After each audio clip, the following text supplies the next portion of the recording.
नमस्कार विद्यार्थियों। MA final Hindi के विद्यार्थियों को हम भाषा विज्ञान के अंतर्गत भाषा के विभिन्न अंगों, स्वरूपों की और उसके आधारों की चर्चा कर रहे थे। अब भाषा के अंग के रूप में हमने पहले जो ये व्याख्यान था उसके अंतर्गत प्रारंभिक जो पहला लेक्चर था उसमें ये चर्चा की थी। ये बात मैंने विद्यार्थियों को साझा की थी कि भाषा के जो अंग हैं वो ध्वनि विज्ञान, पद विज्ञान, वाक्य विज्ञान और इस अर्थ विज्ञान के रूप में इसको बांटा जाता है। और फिर उसके अतिरिक्त दो अन्य अंगों को भी आजकल इसमें सम्मिलित किया गया है, वो है कोश विज्ञान और भाषिक भूगोल। आज हम चर्चा करेंगे विद्यार्थियों ध्वनि विज्ञान की। तो ध्वनि विज्ञान क्या है, ध्वनि विज्ञान का भाषा विज्ञान में क्या महत्व है और अपना क्या ये स्थान रखता है, इसकी बात हम करेंगे। कि व्यक्त वाक्य जो मनुष्य के द्वारा बोला जाता है, मानव भाषा के अध्ययन का प्रमुख तत्व ध्वनि है। कि ध्वनि के अभाव में भाषा का जो भवन है वो निर्मित नहीं हो सकता। कि भाषा का जो भवन है वो ध्वनि के आधार पर ही निर्मित होता है। ध्वनि क्या है कि किसी वस्तु की क्रिया का ऐसा फल जो सुना जा सके। जैसे कोई वस्तु ऐसी क्रिया करे जिससे ध्वनि उत्पन्न हो, जिसको कान जो है वो सुन पाए, वही ध्वनि है। कि किसी वस्तु की क्रिया का ऐसा फल जो सुना जा सके वही ध्वनि कहा जा सकता है। कि पानी में पत्थर गिरने अथवा दो वस्तुओं के टकराने अथवा घर्षण से जो आवाज़ उत्पन्न होती है उसे हमारे कान ग्रहण करेंगे, अतः उसे हम ध्वनि की संज्ञा देंगे। परंतु जहाँ तक भाषा विज्ञान में प्रयुक्त ध्वनि शब्द का अर्थ है, वहाँ तक इस परिभाषा से काम नहीं चलेगा। क्योंकि हम भाषा विज्ञान के संदर्भ में यदि ध्वनि विज्ञान का अध्ययन करें तो ये साधारण सी परिभाषा कि दो वस्तुओं के टकराने से, घर्षण से, गिरने से जो ध्वनि उत्पन्न होती है उसे हम ध्वनि कहेंगे। तो इस परिभाषा से यहाँ इसका सम्यक अर्थ जो है वो हम समझ नहीं सकते। तो यहाँ साधारण ध्वनि से पृथक ध्वनि की आवश्यकता होती है, जिसे भाषा ध्वनि कहा जा सकता है। भाषा ध्वनि वह ध्वनि है जिसे मनुष्य अपने मुंह से नियत स्थान से निश्चित प्रयत्न द्वारा किसी ध्येय को स्पष्ट करने के लिए उच्चारित करे और श्रोता उसे उसी अर्थ में ग्रहण करे। तो यहाँ वस्तुओं के टकराने की, घर्षण की, गिरने की ये ध्वनि नहीं है, अपितु भाषा विज्ञान के संदर्भ में ध्वनि क्या है कि जो मनुष्य अपने मुंह के नियत स्थान से और निश्चित प्रयत्न द्वारा और किसी उद्देश्य के लिए को स्पष्ट करने के लिए कोई ऐसा वाक्य या ध्वनि अपने मुंह से निकालता है और श्रोता उसका वही अर्थ ग्रहण करता है, वही क्या है, ध्वनि कहलाती है। एक ही मनुष्य प्रत्येक भाषा ध्वनि का उच्चारण सदा एक ही ढंग से नहीं करता। एक ही शब्द को यदि 5 बार उच्चारित करें तो उसका उच्चारण 5 प्रकार का होगा। उदाहरण के लिए यदि खगोल शब्द ही मनुष्य द्वारा 5 बार कहा जाए तो ख के भाषा ध्वनि के शास्त्रीय दृष्टि से 5 रूप होंगे। व्यवहार की दृष्टि से इनको एक ही माना जाएगा। उनके लिए एक ही लिपि चिन्ह ख का प्रयोग होगा। ये ख भाषा ध्वनि ख श्रेणी ध्वनि तत्व या ध्वनि ग्राम कहलाती है, क्योंकि इसके अंतर्गत ख के उक्त अनेक रूप आ जाते हैं। अतः ध्वनि ग्राम मिलती जुलती अनेक भाषा ध्वनियों की वह प्रतीक ध्वनि है जिसका खंड ना हो सके।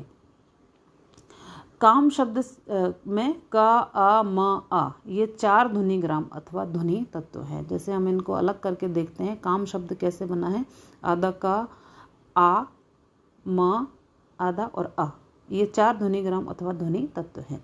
ध्वनि तत्व बहुत से हो सकते हैं, परंतु प्रत्येक भाषा में आवश्यकता अनुसार इनकी संख्या स्थिर कर ली गई है। संसार में अनेक प्रकार की ध्वनियाँ हैं और भाषा में केवल भाषा ध्वनि कार्य करती है। यह भाषा ध्वनि भी भिन्न भिन्न प्रकार से उच्चारित होती है। अतः व्यवहारिक दृष्टि से मिलती जुलती भाषा ध्वनियों को एक मान करके उसे ध्वनि तत्व का नाम दे दिया जाता है। भाषा विज्ञान के अंतर्गत ध्वनि रूप में इसी ध्वनि तत्व का विवेचन किया जाता है, किंतु वैज्ञानिक दृष्टि से ध्वनि तत्व शब्द का ही प्रयोग होना चाहिए। चूँकि यह शब्द बड़ा है, इसके स्थान पर ध्वनि का ही प्रयोग किया जाता है। अब बात करते हैं हम ध्वनि का अर्थ आपको समझ में आया कि ध्वनि किसको कहेंगे।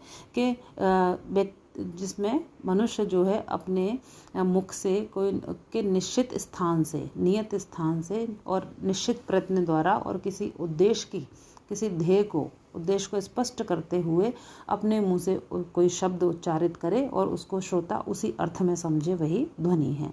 जैसे क ख ग हिंदी की वर्णमाला है और ध्वनि जो है सदा एक का उच्चारण सदा एक ढंग से नहीं करता। यदि हम एक शब्द को बार बार किसी को बोलने के लिए बोलें तो हर बार उस शब्द का उच्चारण जो है वो अलग ही होगा, लेकिन उसको लिखा एक ही बार जाएगा। जैसे खगोल, मैंने शब्द का उदाहरण दिया, तो खगोल हम लिखेंगे तो चाहे 10 बार लिखो चाहे 1000 बार लिखो, खगोल ख गो ग ओ की मात्रा और ला ही लिखा जाएगा, लेकिन उच्चारण जो है उसका हर बार अलग हो सकता है।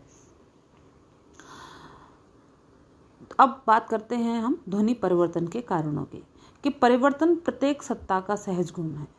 जीवित भाषा के साथ भी यही बात होती है। भाषा के जीवन का यह महत्वपूर्ण गुण परिवर्तन विकार अथवा विकास भी कहा जाता है। यह परिवर्तन अथवा विकास प्रत्येक व्यक्ति करता है। भाषा का उद्देश्य है पारस्परिक भाव विनिमय, अतः मूल रूप की रक्षा करते हुए जाने में अथवा अनजाने में घटित भाषा का परिवर्तन स्वीकार कर लिया जाना चाहिए। समृद्ध भाषा में व्याकरण आदि की व्यवस्था इसी का परिणाम है।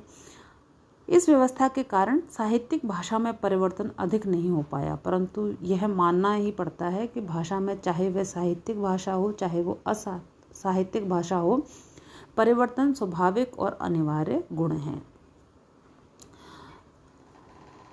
परिवर्तन के क्या कारण हैं कि ध्वनि विकार के 2 कारण हो सकते हैं। पहले वे जो शब्द के बाहरी वातावरण में धीरे धीरे ध्वनि पर प्रभाव डालते हैं, और दूसरे वो जो शब्दों के भीतर ही विद्यमान रहते हैं और इनमें भीतर से परिवर्तन का कारण उपस्थित करते हैं। पहले कारणों को बाह्य और दूसरों को आंतरिक कारण कहते हैं। बाह्य के अंतर्गत व्यक्तिक विभिन्नता, काल भेद, स्थान भेद, विजातीय संपर्क, राजनीतिक परिस्थिति, धार्मिक अवस्था, सामाजिक सांस्कृतिक आदि कारण आते हैं, और आंतरिक के अंतर्गत श्रुति, छंद, मात्रा, स्वर, बल, उच्च गुणात्मक शीघ्रता अथवा असावधानी, प्रमाद, आसक्ति, अज्ञान, उपमान अथवा मिथ्या सादृश्य, मुख सुख अथवा प्रयत्न लाघव आदि। अधिकतर ध्वनि विकार आंतरिक कारणों से ही होते हैं, अतः वे अधिक महत्वपूर्ण माने जाते हैं। अब बात करते हैं हम वाक्यंत्र की विभिन्नता, कि किन्हीं 2 व्यक्तियों का वाक्यंत्र ठीक एक प्रकार का नहीं होता, अतः किसी एक ध्वनि का उच्चारण भी 2 व्यक्ति एक ही ढंग का नहीं कर सकते। प्रत्येक के उच्चारण में अंतर मिलेगा। जब यही अंतर कुछ समय पश्चात बढ़ जाता है तो स्पष्ट हो जाता है कि री और री तथा श और श के उच्चारण इसी प्रकार धीरे धीरे परिवर्तित होकर समान बन गए होंगे। फिर कहने का आशय ये है विद्यार्थियों, ये बात आप इस तरीके से समझिए कि जैसे संसार में, विश्व में हर व्यक्ति की मुख भंगिमा, इनकी शक्ल अलग होती है, उसका फिंगरप्रिंट अलग होते हैं, उसके जो शारीरिक संरचना होती है वो अलग होती है। उसी प्रकार प्रत्येक व्यक्ति की आवाज़ भी अलग होती है। वाक्यंत्र यहाँ उसके गले के अंदर जो बोलने का स्थान है उसको वाक्यंत्र शब्द का यहाँ प्रयोग करते हैं, कि 2 व्यक्तियों का वाक्यंत्र जो है ठीक एक तरीके का नहीं होता। उसकी आवाज़ जो है वो अलग अलग होती है। प्रत्येक व्यक्ति की आवाज़ अलग होती है और कई बार हम बिना देखे आवाज़ के सहारे भी उस व्यक्ति को पहचान लेते हैं। तो एक ध्वनि का उच्चारण 2 व्यक्ति भी कभी समान रूप से नहीं कर सकते, एक जैसा नहीं होता, और प्रत्येक के उच्चारण में अंतर मिलता है। यही कारण है कि जैसे री और री है और श और श है, तो ये जो उच्चारण है इस प्रकार धीरे धीरे इनमें परिवर्तन आ जाता है। अब आएगा श्रवणेंद्रिय की विभिन्नता, कि भाषा जन्म के साथ नहीं आती, इसे व्यक्ति सुनकर ही सीखता है। अतः श्रवणेंद्रियों की भिन्नता भी धीरे धीरे ध्वनि परिवर्तन में सहायक होती है। यह अत्यंत सूक्ष्म कारण है, इसलिए यह वाक्यंत्र की भिन्नता से ही मिलकर चलता है। थोड़ा कहने में अंतर और थोड़ा सुनने में अंतर, दोनों मिलकर बड़ा अंतर उत्पन्न कर देते हैं, जो काफ़ी समय बाद बिल्कुल स्पष्ट हो जाता है। अब आता है अनुकरण की अपूर्णता। अनुकरण किसी को सुन करके होता है, अनुकरण यानी उसकी नकल करना, कि किसी को सुन करके वैसा ही करना, यह पूर्ण नहीं हो पाता। अतः हम ठीक उसी प्रकार नहीं बोलते जैसा कि दूसरा। बच्चों में यह अपूर्णता स्पष्टतः देखी जाती है, बड़ों में भी यह अपूर्णता मिलती है, पर सूक्ष्म रूप में। कभी कभी यह अपूर्णता एक ध्वनि को धीरे धीरे स्थानांतरित करती है और कभी कभी विदेशी शब्दों को आगे पीछे कर देती है। जैसे अंग्रेजी के कनेक्शन का कनेक्शन, लाइब्रेरी का लाइब्रेरी, रिक्रूट का रंगरूट, ट्यूशन का टशन, कैप्टन का कप्तान, फारसी का इंतकाल, हिंदी में अंतकाल। फारसी का जो इंतकाल है वो हिंदी में होता है अंतकाल। दस्तखत का दस्तखत आदि। ब्राह्मण का बामन भी इसी बात का ही उदाहरण है कि कई बार हम शब्दों को सुन करके भी उसके रूप में परिवर्तन कर देते हैं और हम उसका ठीक तरीके से जैसा वो शब्द होता है वैसा उसका अनुकरण नहीं कर पाते। अज्ञान। अज्ञान के कारण विदेशी भाषा अथवा देशी शब्दों का उच्चारण अशुद्ध हो जाता है। यह अपूर्ण अनुकरण जैसा ही कारण है। अज्ञान के कारण अंग्रेजी ध्वनि थ द का उच्चारण दंत संघर्षी के बजाय दंत स्पर्श की भांति करने लगते हैं। इस प्रकार संस्कृत शब्दों के कितने ही व आज ब बन गए हैं। भ्रमपूर्ण व्युत्पत्ति। यह कारण अज्ञान जैसा ही है। यहाँ एक शब्द विशेष अज्ञान से नहीं अपितु अनेक मिलने जुलते शब्दों के कारण ध्वनि परिवर्तन होता है। फारसी का इंतकाल हिंदी में अंतकाल इसी भ्रम के कारण ही हुआ। हिंदी में अंत का अर्थ आखिरी और काल का अर्थ है समय, अतः समझा गया कि दोनों को मिला देने से अंतकाल बन गया, अर्थात अर्थ मृत्यु हुआ। इसी प्रकार लाइब्रेरी शब्द उत्तर प्रदेश के अनपढ़ लोगों द्वारा लाइब्रेली तथा रायबरेली इसलिए कहा गया कि यहाँ रायबरेली नामक एक नगर है। अब बात करते हैं उच्चारणात्मक शीघ्रता। कि शीघ्रता के कारण भी ध्वनि परिवर्तन हो जाता है। साहित्य में लिखा जाता है कि पंडित जी पर बोलते हैं, पंडित जी लिखते हैं। मास्टर साहब बोलते हैं पर मास्टर साहब लिखते हैं। इसी प्रकार उन्होंने का उनने, किन्होंने का किन्ने, जब भी का जभी, कब ही का कभी, मार डाला का मार डाला बन गए हैं। अंग्रेजी के कांट, शांट, डाउंट, हैवंट आदि इसी बात के उदाहरण हैं।